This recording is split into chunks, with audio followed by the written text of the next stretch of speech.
Bonjour tout le monde! Aujourd'hui, je veux vous montrer comment on aiguise adéquatement une hache, une machette. Vous allez voir, c'est légèrement différent d'aiguiser un couteau. Restez avec moi, je vous montre.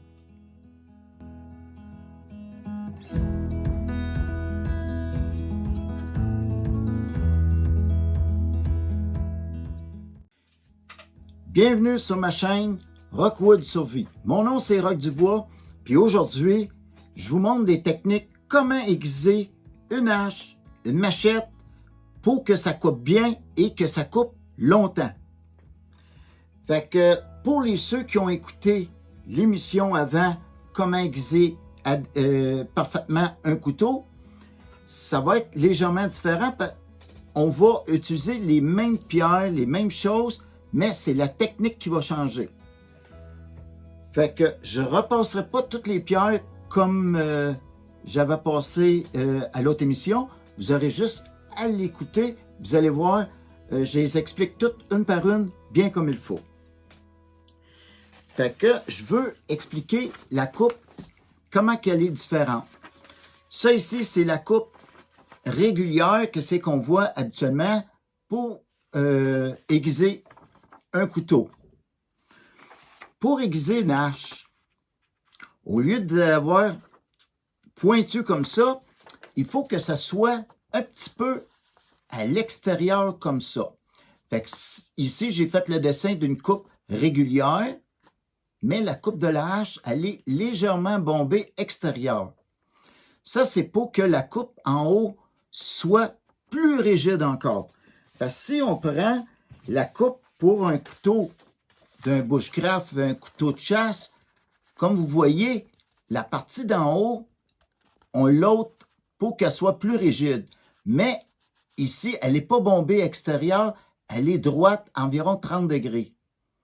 Puis, on rapetisse d'un 5 degrés au bout pour avoir de la rigidité. Fait que plus que vous avez un matériau qui est épais, bien, plus qu'on élargit la partie tranchante aussi.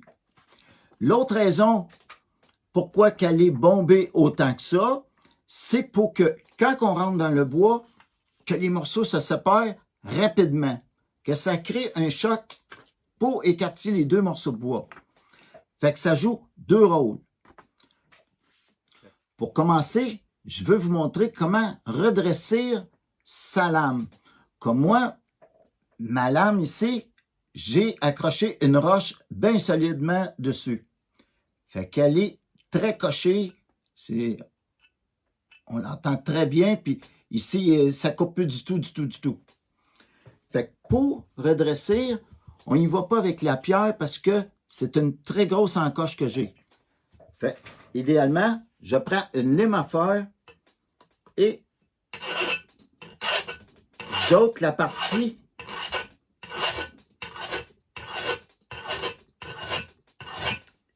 qui dépasse. Je le fais des deux côtés.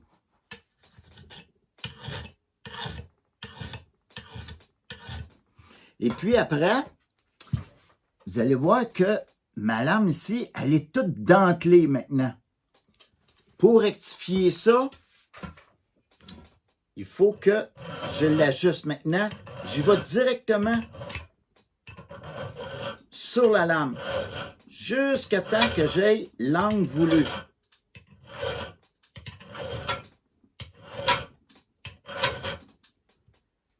Fait que vous voyez que maintenant, j'ai un angle, le même rond que ça fait tout le long ici.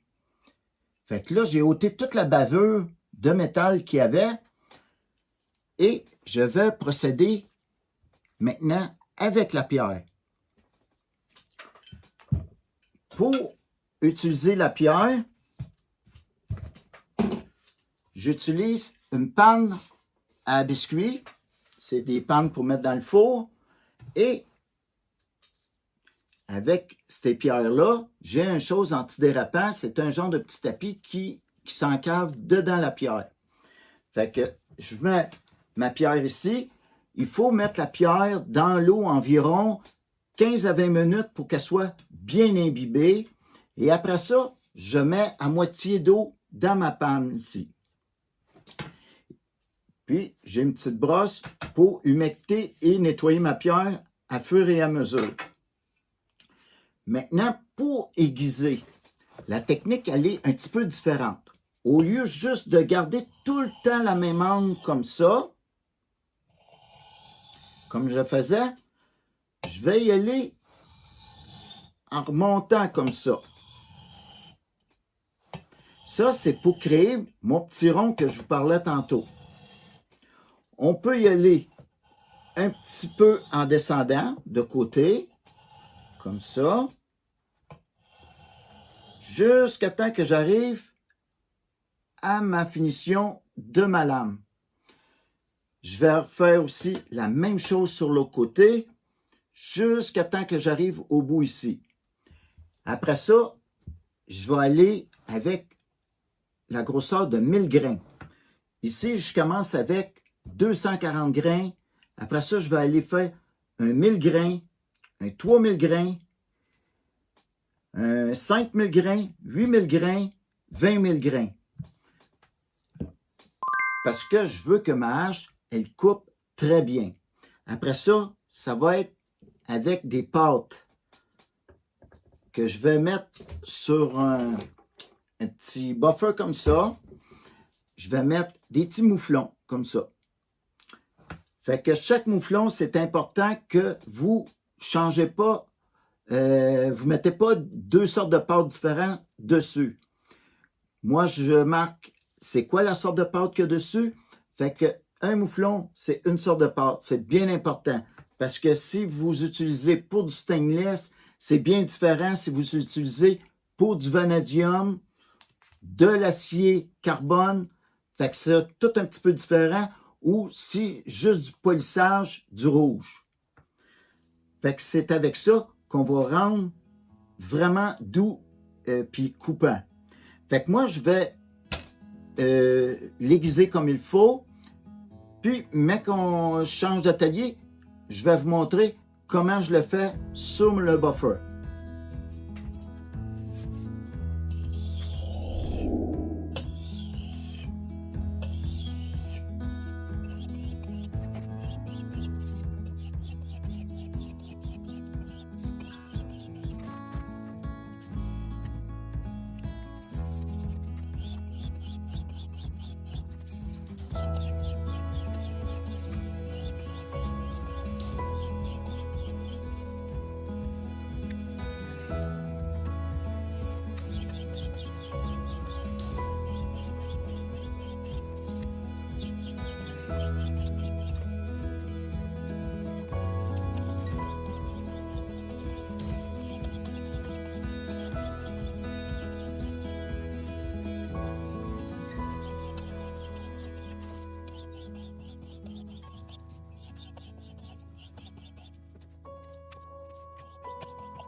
Maintenant, j'ai fini de l'aiguiser. Je n'ai pas fait un super aiguisage. Ça m'a pris environ 10 minutes parce que j'ai ôté une partie du coupant, comme vous avez vu.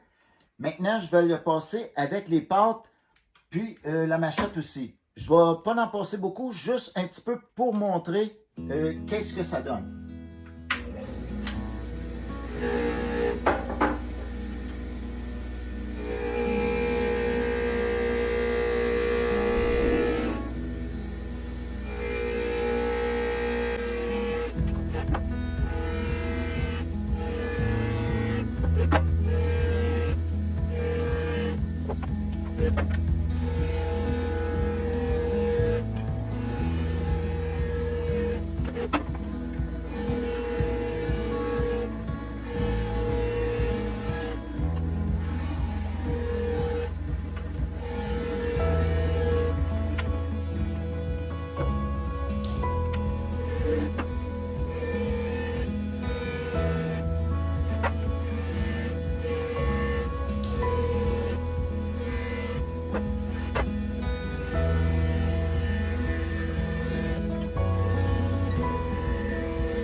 Comme vous voyez, j'ai passé 2 coups sur un côté, 2 coups sur l'autre, après ça, un coup sur un bord, un coup sur l'autre. J'aurais pu commencer avec 4, 4, 3, 3, 2, 2, 1, 1.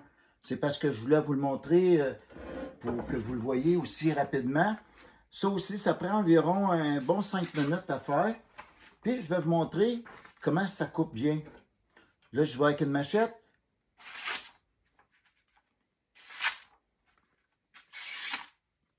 Fait que pour la machette, c'est bien réussi. Maintenant, la hache.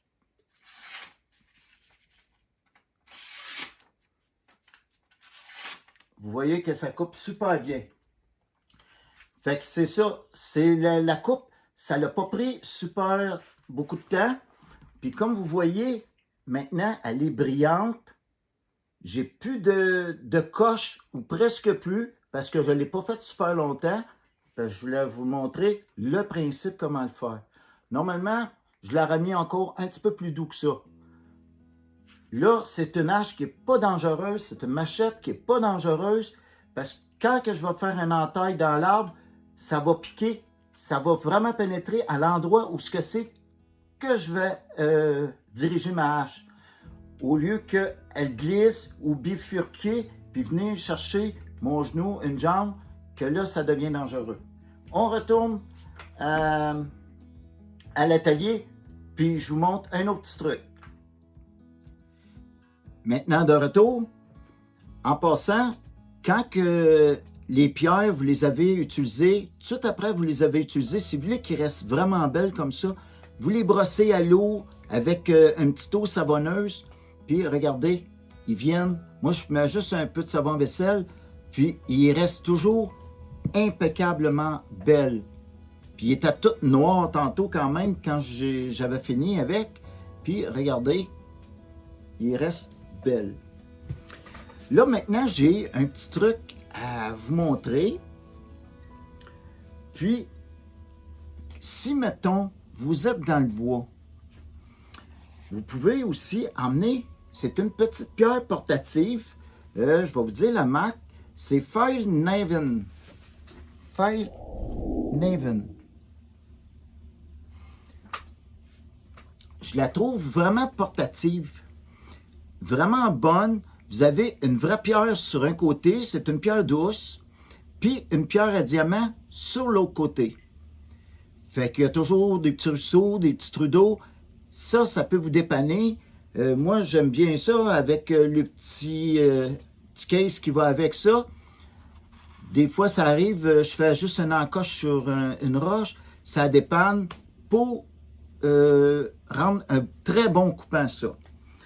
Il y a une autre chose aussi, si mettons, si ça c'est plus pour des haches, des machettes, je dirais, parce que ça ne donnera pas un super de bon coupant, mais ça va ôter les coches que vous auriez faites pour vous dépanner. Ça, on fait juste le passer ici sur la lame de ce côté-là comme ça. Vous faites les deux côtés, puis c'est un petit dépanneur. Moi, j'appelle ça un dépanneur. Après ça, il y en a un autre modèle.